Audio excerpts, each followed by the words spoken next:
Hey guys, it's Shay of Black Queen Photography. If this is your first time here, welcome to my channel, and if you've been here before, welcome back. Okay, so you've just gotten a new fancy camera. That's right, it's no longer a simple point and shoot. It's got a bunch of buttons and dials that do photography and video things. What's the dial with all those letters? What's the button with the checkered box? What does AF mean? Okay, first, deep breath. I know all those buttons and dials can seem overwhelming, but don't worry, I've got you covered. I've created this series to help new photographers learn the basics of using their fancy camera and eventually getting out of auto. Okay, with this series, I'm assuming you know how to turn on your camera and press the shutter button to take a photo. If you don't know how to do those things, pause the video, grab your camera manual, figure that out first. I'll be here when you're ready. 3 hours later. Okay, so you're back and you're ready to go. Great. For this first video, I want to start with the basics. We're going to start with the photography concept known as the exposure triangle. So for this concept, you don't even have to change out of auto mode. So why is the exposure triangle the first thing we're starting with, you may ask? Thanks for asking.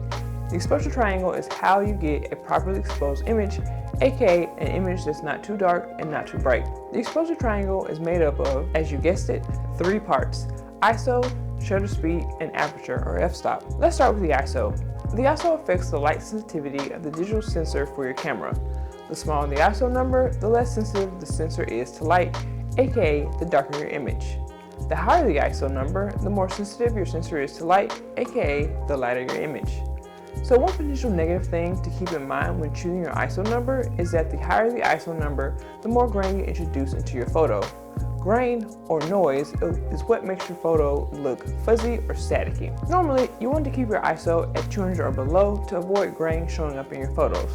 Now, most newer cameras have an ISO starting at 100, with some starting even a little bit lower. However, depending on your environment and what you're photographing, you may have to use an even higher ISO in order to get a better exposure for your image. Okay, leg number 2 of the exposure triangle I'm going to discuss is the aperture, aka the f-stop. So think about your aperture as your pupil. The more closed your pupil, the less light is let into your eye, and then the more open your pupil, the more light is let into your eye. Aperture not only affects how much light is let into your sensor, but it also affects your depth of field. So depth of field is how much of an image is in focus. The lower the aperture number, the more blurry background, aka a shallower depth of field. The higher the aperture number, the less blurry background, aka a deeper depth of field. As you continue to learn more about your camera and photography in general, you'll see a lot of discussion about shallow depth of field, especially when it comes to portrait photography. The third and final leg of the exposure triangle I'm going to discuss is shutter speed. So think of shutter speed in terms of blinking. The slower the shutter speed, the longer the blink, and the faster the shutter speed, the shorter the blink. When you use a slower shutter speed while taking a photo, you're letting more light into the sensor, aka seeing more of an image, and vice versa when you use a quicker shutter speed.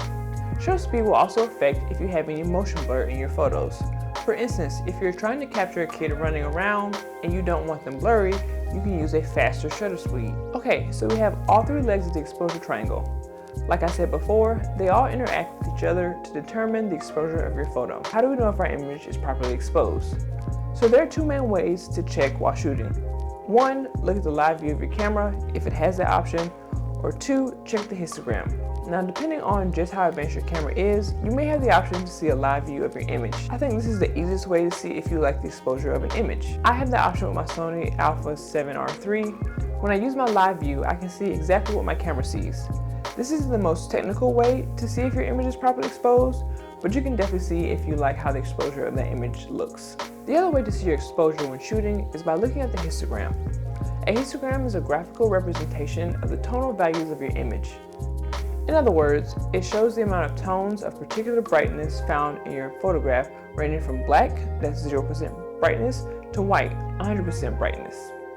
Let me know in the comments below if you want me to go into more depth about histograms. So there you have it, hopefully a simple-ish breakdown of the exposure triangle. Again, the reason I started with the exposure triangle is because whether you're shooting in auto or in one of the other modes, knowing the exposure triangle will help you take better images right off the bat. Let me know what you guys think of this video. Did I explain things well enough? If not, what questions do you have? Don't forget to like, subscribe, and hit that bell icon to receive notifications of when I post new videos. And as always, until next time, peace.